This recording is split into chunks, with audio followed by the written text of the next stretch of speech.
In this quick video, I will show you how to accept gift on Steam. First thing you need to do if you've not already is open Steam on your computer, if it's not already running, and make sure you're signed in, obviously. And now you need to look for your username at the top. Here it is. You can just hover over the mouse and the drop-down menu should appear. Now scroll down to Inventory and click that. Now we're in the item inventory. Now if you scroll past trade offers and look for more and click the drop-down menu, go down to View Gift History. Click that.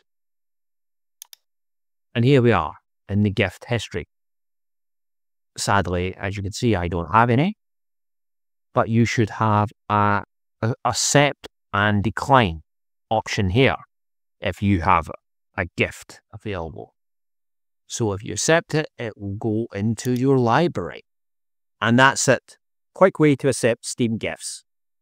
If this helped, please hit like and subscribe for more quick tech tutorials. Thanks for watching, and I'll see you in the next one.